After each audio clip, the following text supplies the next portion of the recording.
Tonight on the BigFooty Blues Podcast, we discuss the NAB Cup loss to Adelaide. We predict our best 22 team for 2014. Happydude takes a bathroom break. He still sort of attacked that ball really quite hard and he put in a good showing. And the plot thickens as both the Wookie and Meb go missing. All that and more coming right up.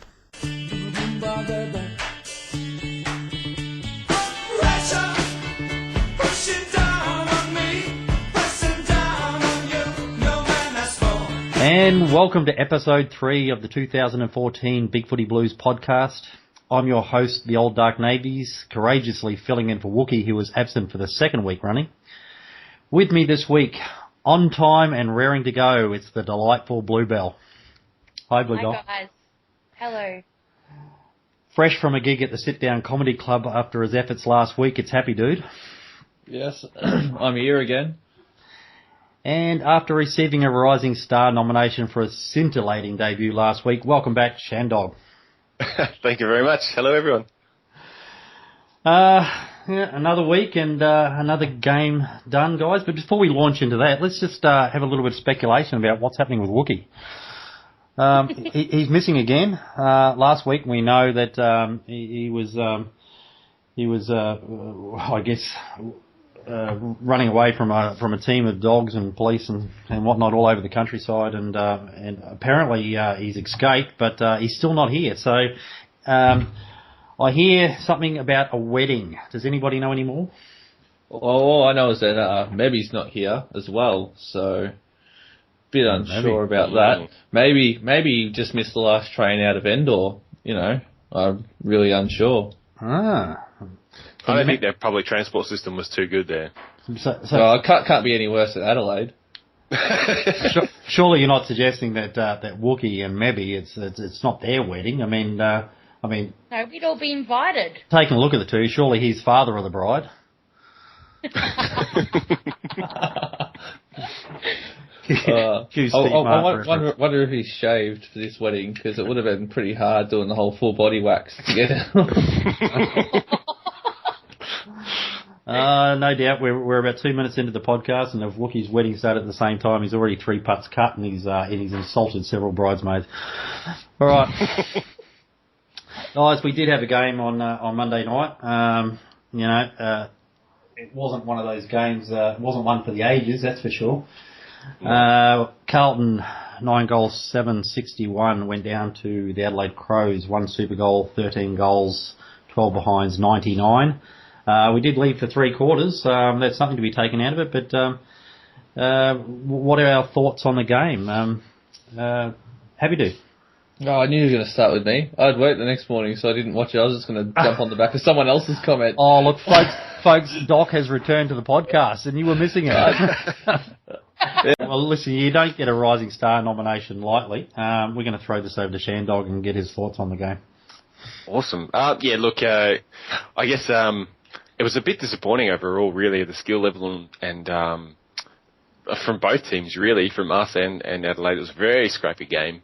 There's not too much that you could really sort of be pleased about. I guess overall, Daisy Thomas playing for us was fantastic. I mean, that's an obvious one, though. And he looked pretty good, too, which was nice to see. I'm quite impressed that he managed to get through the entire game with an amputated leg or having cancer or whatever it is that he had that kept him out of the last game.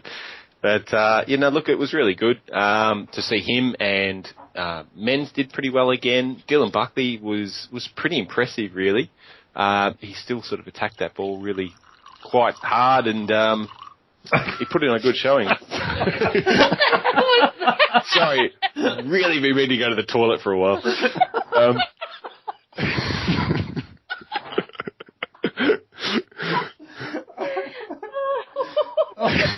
I think we just got to throw. When you got to go.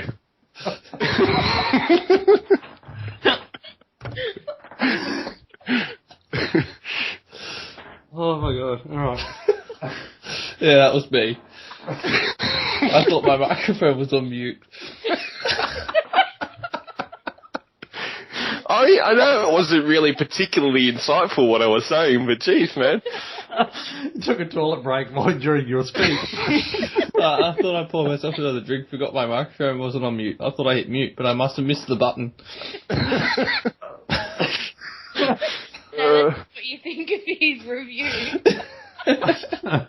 well, keep talking. Sorry, there's a bit of an echo. That's staying in. All right. Oh, you know what Happydude thought of my opinion. Yeah. I was basically going to say the same thing as Shandog. How good was Daisy's mark? Didn't he get a big cheer from the Carlton faithful out there? It's reminiscent of Judd's first practice match for us. Yeah. Oh, we like taking in the established stars. It's like he's been with us forever. Yeah. And there's a lot of word around about how he's sort of giving advice to the young players on the sidelines, and sort of just being a bit of a leader out there. And I mean, as unpalatable as it might seem to people this early in the piece, I could see a potential for him to be in the leadership group fairly quickly. Yeah, and I know Mick said on I think he was talking to 5AA, and I listened back to that interview that he had with him, and he was talking about how good he thought that Daisy was for our team, not just for the skill level that he brings to us, but the extroverted sort of leadership.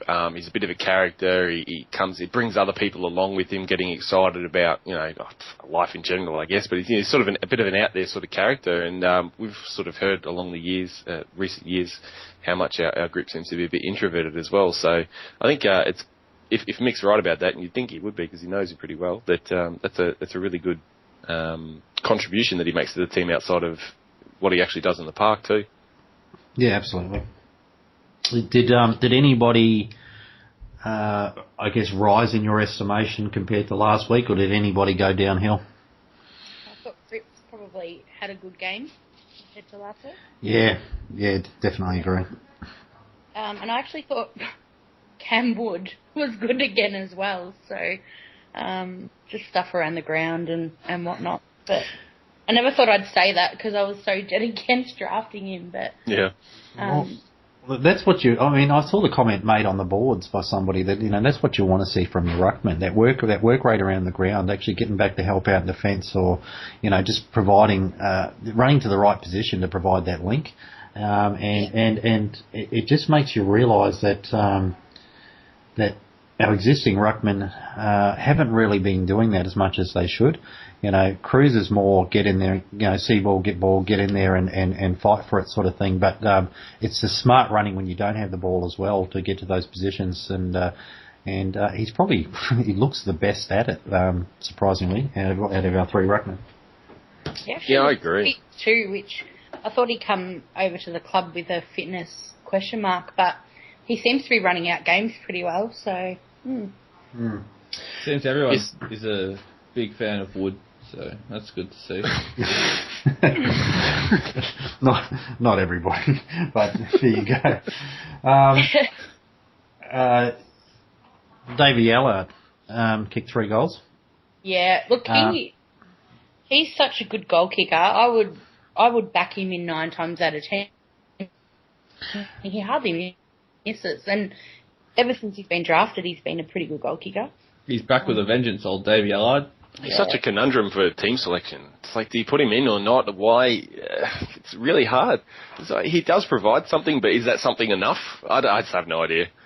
You would think he's more of a depth player, but he's certainly he played well on the weekend, and he just gets to the right spots as well. But yeah, you would think that if our midfield is running at full tilt, then he'd probably miss out. Same as Wood as well. Like, you'd have Warnock and Cruiser in everything, but at least you're seeing, them try, and they know that they've got to play their best to get a game, so that's good. Even then, Allard could be the sort of player that benefits from sticking to a game plan that is a lot more tight-knit, where you get given a role, and as long as you can perform that role, you don't have to be the best player on the ground, but if you can do your role to your full capacity, you can make your way into the 22, and that could see room made for David Allard. Yep. Yeah, look, he does a lot of unrewarded running, and we see him pop up in the forward line quite often unopposed. So he's got a pretty good tank.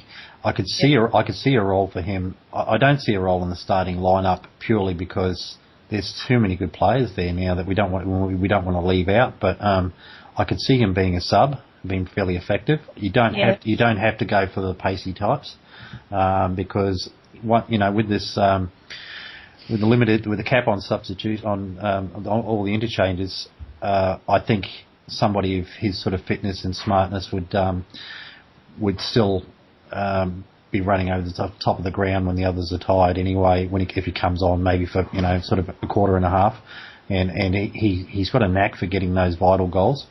So it'd be interesting. But I see it. He's come from nowhere. He's come from basically being off the list to being probably right on the fringes. Player 23, 24, 25, somewhere around there. So it's all good for our depth.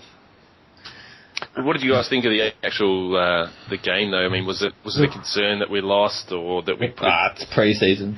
It was shocking. The game was shocking as a spectacle. Did you see some of the disposal efficiencies? We could tell just looking at the game that we weren't hitting targets. 2/3 of the time, but some of those disposal efficiencies for our players were ridiculously low. People look at Gibbs got 21 disposals in just over half a game. Well, he was 47%. He was spraying it all over the place when he wasn't. They weren't contested possessions either. He was running uncontested and just picking out some pretty ordinary targets. So, but the big news there though, Sam Rowe. Second week in a row, 100% disposal efficiency. Remembering that. Three handballs. Three handballs. Yeah. Good on him. I actually, liked a little bit what I saw. I noticed him more because of last week, and people said he did a fairly good job, and I wasn't quite so sure. This week I watched him a bit more. He got less of the ball, but I actually felt like he looked like more of a defender. So.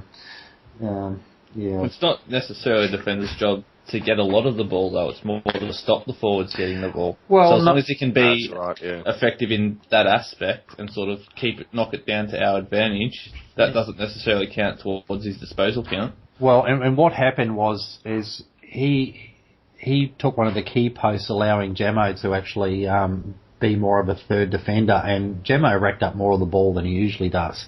And he didn't. Jamo was fairly well cruising through the game. He was under no real pressure, and it was a good way to ease Jamo back into it. And I think I said it in last week's podcast that Rowe can fill that spot potentially, and leave Jamo to be the one coming across to help him and Watson out. So it panned out that way a little bit, but that last quarter. The guys had nothing left. I read somewhere that we only had 17 on the grounds at different times during the last quarter, and people weren't getting interchanged. And Mick had basically told them to put the cue in the rack at 3/4 time. And was quite happy with where the fact that we were leading for the 3/4. But we were leading, but I don't know if we were leading in general play around the ground, even though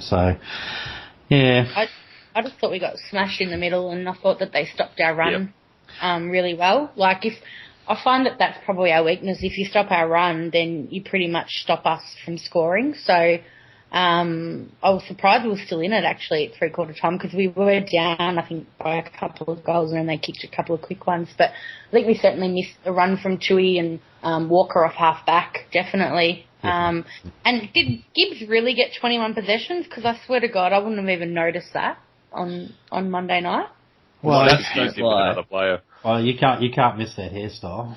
So I honestly thought that Mick was playing tactics and put him away so that Adelaide wouldn't want him. I didn't even actually notice him at all. So that's. Didn't he got 4 kicks? I think. Yeah. The rest of them was all.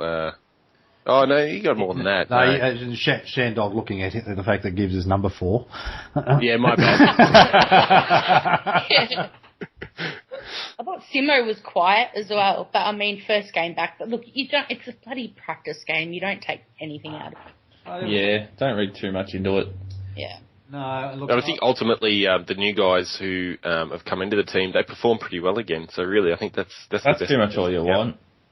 Yeah. Yeah, look, Buckley showed a bit again, but he does too much with the ball, and then by the time, if he doesn't take that first decent option, he tends to run himself into trouble, and then he's actually dishing off hospital passes or turning it over to the opposition or getting caught with it and giving away frees. So he's got to be a little bit more decisive.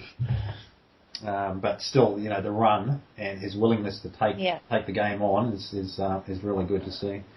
All our Bash brothers that we discussed last week, who were probably the highlight of week 1 of the NAB Cup for us, they got a little bit of the ball, but oh my God, Bell 47%, Keisha 43%. I think Robbo was a bit higher at 58. They butchered it, and Bell particularly. One of his great assets is the fact that he can bullet through packs and keep the ball in front of him. But if he's not actually taking possession a lot, he's getting in front of him. It's getting out into open spaces, but going to an opposition player because he's actually not getting a handle on the ball the first time. So he needs to develop better hands, or he's actually winning the clearance for the opposition. Chris Yarran went off early too. Sometime in that third quarter, and somebody said that he might have been limping, but I haven't heard anything about injury. Has he got one? I haven't heard anything. Not sure, but he did a great job on Dangerfield. I think it was almost close to three-quarter time. Dangerfield had only had about 6 touches, and I think Yarran spent most of the time on him. So that's actually pretty good. That's a positive sign, considering that one of his biggest knocks in the last year or so has been his lack of ability to play sort of a one-on-one defence on someone. I've actually noticed that he's tightened up a lot, which is good because he needed to. So he needs might be the type that needs a challenge and needs a specific role, something out of the ordinary, just to show people that he can be disciplined. And maybe I won't go as far as saying it was Parko getting David Rees-Jones to man up on Dermot Brereton in the 7 grand final, but that's the sort of role I'm talking about, where you challenge somebody to do something they wouldn't otherwise be expected to do. And he seemed to rise to the occasion, so good stuff. News around the club? Well, I'll tell you what's news around in Adelaide, and I'll tell you what, I wouldn't mind a bullet to the head with the amount that I've been hearing about it, is Adelaide talking up their chances of getting Bryce Gibbs as a restricted free agent at the end of the season? I mean, it's February, for God's sake. That's not even on the news over here. It's. I heard. I've been inundated with it. Didn't Sando say in his press conference that they're keen to get him? I think I heard that. Yeah. But he'd be obviously in a state of 2 football clubs with a big free agent name like Bryce Gibbs coming out. He'd be bad, image not to say that they're going to chase him, to just give up. Well, Murph said that he's building a house in North Carlton, so he highly doubts he's going to go anywhere, so that's good news. White's back from injury. Yeah, that's good to see as well. I think recovered from that. White. Yeah, he does all right. He's not too bad. He's back playing practice matches with the Northern Blues, back from his serious back and neck injury that he sustained last year. Yep, they kicked 3 goals in that game against Frankston. And there's a couple of players, Carlton senior listed players, that seem to do fairly well. Nick Graham, Kane Lucas did all right. Got to love beating Frankston. Nick Holman had a really good game. That's great to see. And Blaine Johnson seemed to do a little bit. And of course, everybody knows who Blaine Johnson is. I was going to say, Shandog, do you know who he is? No, I have no idea who we're talking about. Are we still talking Carlton? We're still talking Carlton. Nah. What are our odds for the premiership this year? Does anyone know? When they first released them, they didn't even list us. That is a little insulting. That is insulting. I think they actually just forgot us on the list, but yeah, we weren't even listed in the Herald Sun.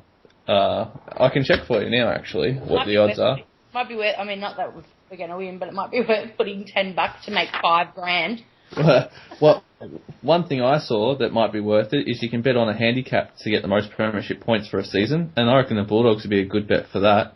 All they have to do is win, I think, 11 games, and then with their handicap, it counts as them winning all 23 games. What, really? Yeah, so that'd be that's a good bet, I reckon. Welcome everyone to the Sports Bet Podcast. It's so funny because that's the app I've got open to check the odds right now. Sponsor. I'll hit them up for some sponsor money. Then maybe we can get a new host. All right, thanks, thanks, Mr. Waterhouse. Yeah, because I was going to say ODN's not good enough. Is that what you're saying? I'm saying that the hairy one might not want to come back. Oh yeah. I believe he's actually on the run again. Police are after him again. He's taken off with a couple of stick mixers and a few toasters from the wedding table. So someone exclaimed, "Watch out! It's the fuzz!" and everyone was confused as to who they were talking about. I've got a theory here about Wookie people. Now, Wookie did the Mainboard podcast last Wednesday. He was unavailable for our podcast last Thursday. He was unavailable for the Mainboard podcast last night. He's unavailable tonight. I'm thinking sometime after the Mainboard podcast on Wednesday night, Wookie's voice digitizer has run out and he's too scared to come on because he now sounds like Pee Wee Herman. But for those of you that are interested, Carlton is paying $23 at the moment to win the premiership, behind West Coast, Essendon, Richmond, North Melbourne. Piss off. Ooh. Just ahead of Adelaide at $31 and Port Adelaide at $41. Well, the main board would have those two ahead of us as well.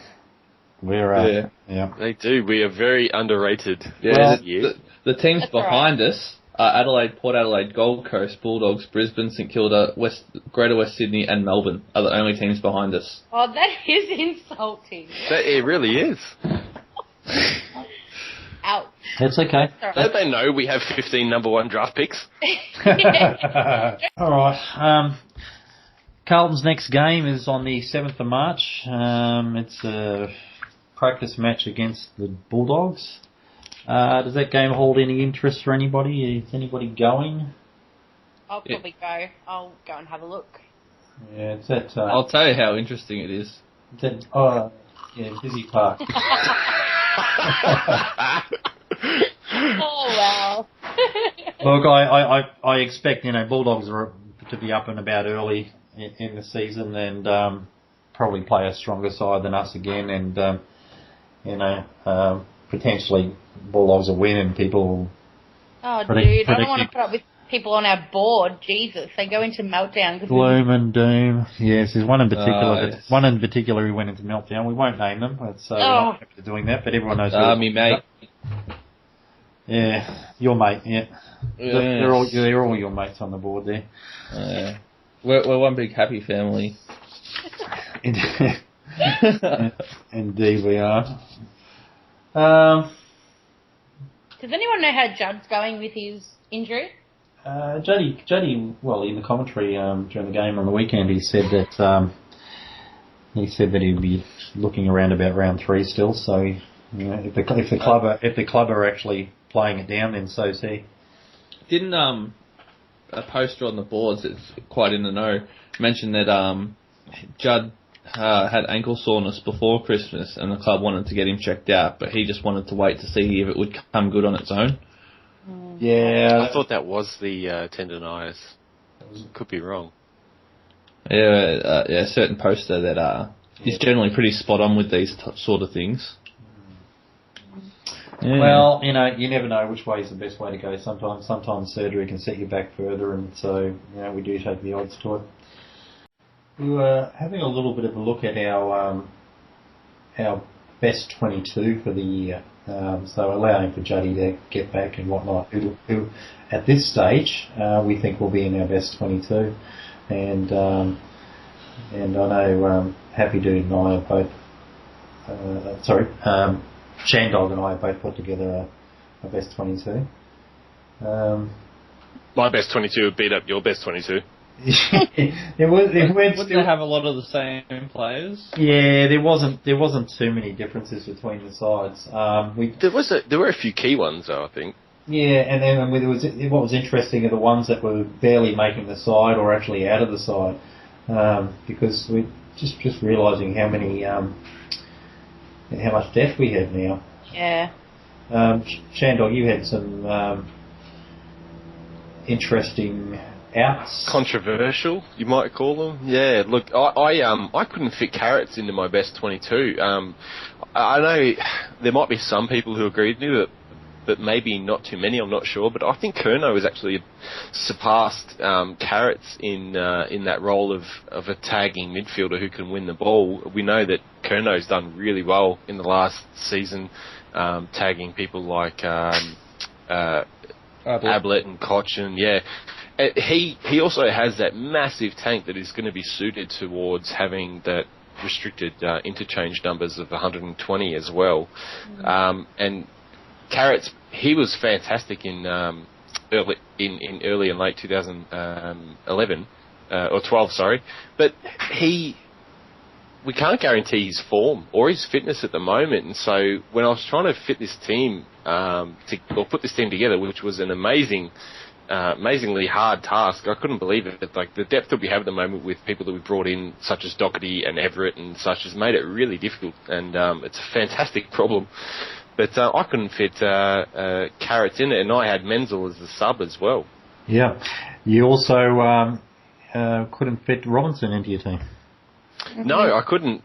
As much as I love Robbo and the idea of Robbo and Bell just destroying people, I think I think the game is slightly changing away from Robinson's strengths. I mean, we still see him jumping and diving towards the ball at the moment, diving on it, taking out legs. We saw last year he was giving away a few free kicks from doing that, and I think it's really frustrating that that rule has come into place, which really penalises people like Robinson who are desperate after the ball. But I think the key thing with our team structure at the moment, with the people we've brought in this year, is the fact that we've got so much versatility. And I sort of touched on that on the last podcast, I think, where that's, I think, clearly what Mick Malthouse is going for. People like Everett and Doherty. We've got Henderson who can play both ends of the ground. We've got Walker who can play both ends of the ground. And the list goes on. I think they're going to be the people who take us forward. Do you think, just with Carrots, do you think he can play a defensive forward type role? Because he's quite a good goal kicker, and he's got he can kick from 50 out as well. I mean, and not only that, but the leadership of him as well. Like, is he vice captain with Simo this year? I think are they both vice captain this year?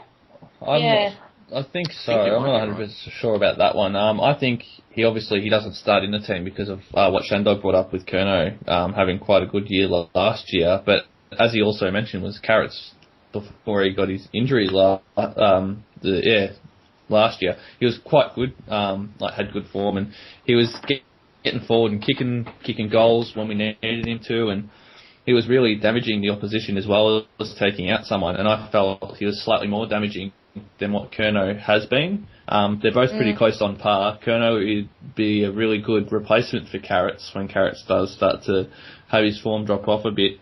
At this stage, I've had Curnow in before him just because he's had so long to be injured, and then to get back into AFL level form, it might take him a few weeks. So we'll have him in the twos to start off with, but I think Carazzo will be back in for Curnow's spot unless Carazzo forces out McLean. I actually think he's probably playing them both, honestly, Curnow and Carazzo, but that's just my opinion.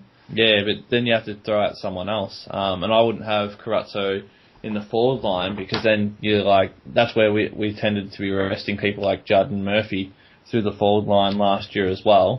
And then that'll obviously, if we put him in the forward line, that'll come as a consequence of someone like Menzel not getting games in place of Betts.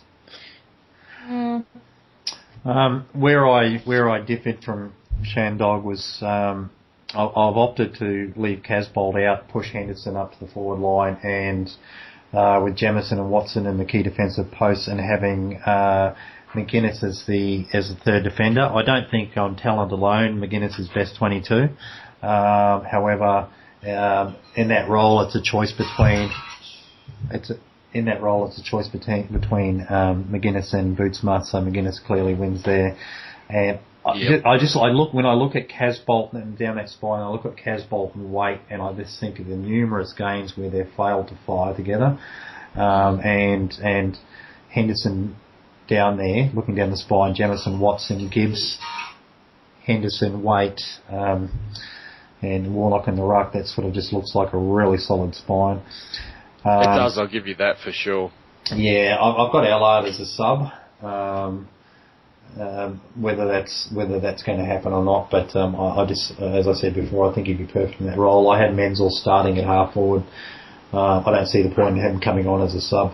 He doesn't get enough of the ball yet, but I think that X factor and his strength and his professionalism is something we can use all game long, because he's, give him enough opportunity, he's going to kick a couple of goals and probably make the difference. I do have Robinson in the side, but to fit him and McLean in, I've had to take Bell out, and I haven't found the spot for Carazzo either. So I'd like to see Carazzo in. Maybe he'll get the Allard spot in my team, but geez, we've got some. And I think Shandog, you had Doherty on your bench, and I couldn't get him in purely because I haven't had a look at him yet.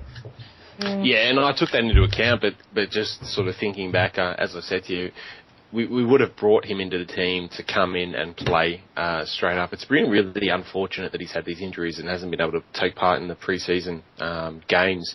But if he plays a similar role to what he did in Brisbane, which is, from what I picked up, was he was a defensive player, but used to come forward and he'd pinch a couple of goals, or a goal, maybe a game, just floating forward a little bit. He adds to that group of Walker and Tui and Simpson, who can do that sort of role, which makes us a great counter-attacking sort of team. And so, based on the fact that I think that he was recruited into our team to go in and play, I've put him in mine as well.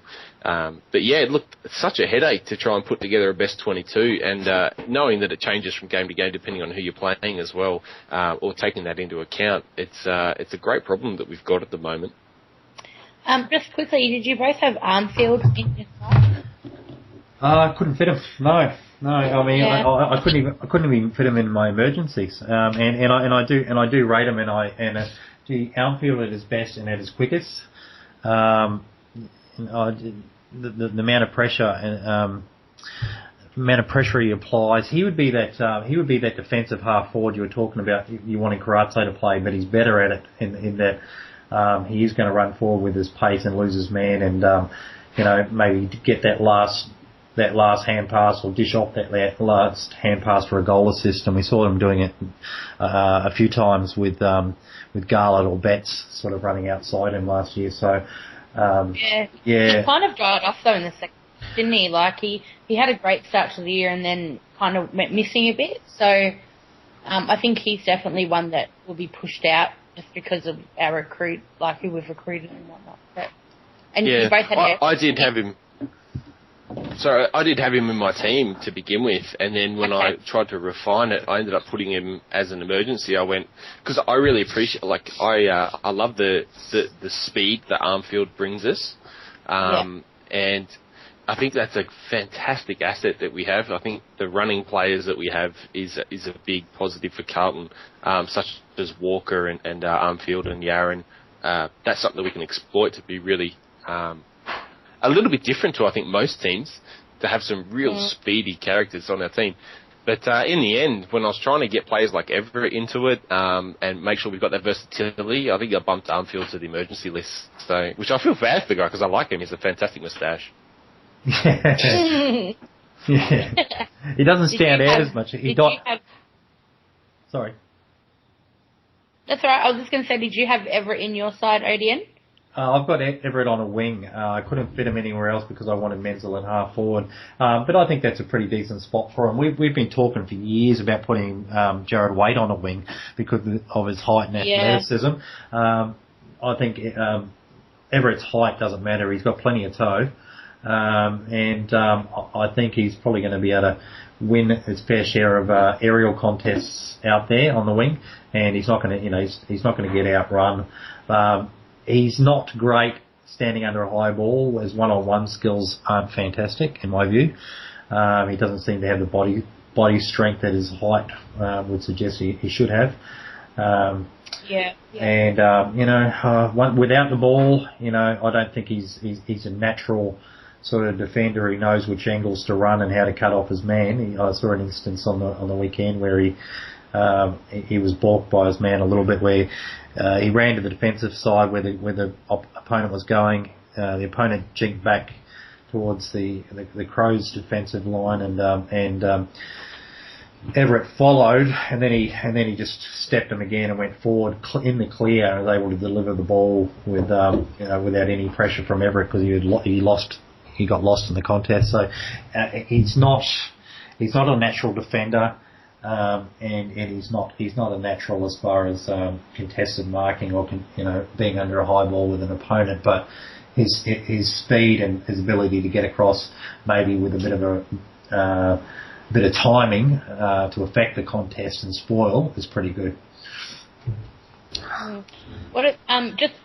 Quickly, what about Walker and Simo? Where do you guys think that they'll play this year? Still down back? Or? Oh, look, it so much depends on who's in the team. As like if Doherty's in the team, then Walker's going to go forward.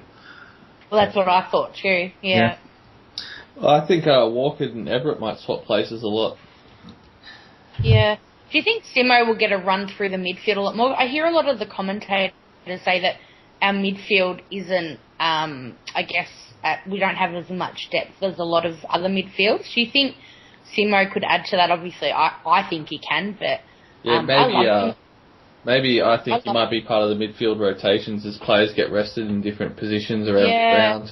Or he might push up from the half-back flank into the midfield, so he's not starting on the ball, but his main field that he runs through might be in the midfield. I know how much Thylacine hates this expression, but he will be rotating through the midfield. Yeah. I like him as a defensive player more than anything. Yeah, he's doing really well down the back, so... I reckon he'll go back to back in the John Nichols medal this year. I've backed him, Simo. So. Oh yeah. I just I thought about it over the weekend. I'm with you on that one. Yeah, I think I had Gibbs down last week. I'm not so sure now. I reckon Simo will take it. I realised the glaring omission from my side, and I would rectify that and put him straight in. I don't know at whose expense, but I don't have Scotland in my side, and that is an oversight. And well, I didn't put him in either because this is a rookie. He has to earn his spot. Clearly. He was elevated though because of Dygan's injury, wasn't he? No, we had two nominated rookies. No, we had two nominated rookies. Yeah. He's definitely in contention to play senior footy. Yeah. No, we elevated Scotland and Keisha because they were nominated rookies for the whole season. We can elevate one more for Dygan, and I suggest that we'll probably keep our powder dry and use that for Cameron Wood if we need it. Yeah. Okay, folks, we can't say it's been the most exciting week for football news. The season is, it's going to heat up, as we know, over the next couple of weeks. And but until then, look, whatever we can find to crap on about, we will do it. We're the people for it. If anybody else wants to put their hand up and join in, then feel free to drop us a line, and we'll certainly give you a chance. It'll take a lot of beating to beat out Shandog, who's the front runner for the new spot on the podcast this year. But we're always happy to hear. We're always happy to hear fresh voices, and no doubt next week once Mebby gets back. And God knows whether Wookie's coming back to us next week or not. I don't know. Do they have Skype in jail? I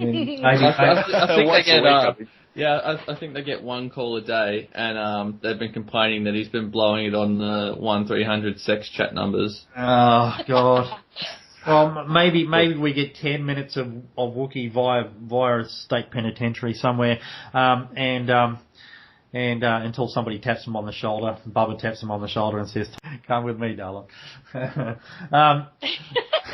Until then, I want to say thank you to Happydude. Yep, thank you. Thank you, Bluebell. Thank you, guys. And a big thank you to Shandog. Thank you very much. We'll see you all next week. Bye, everybody.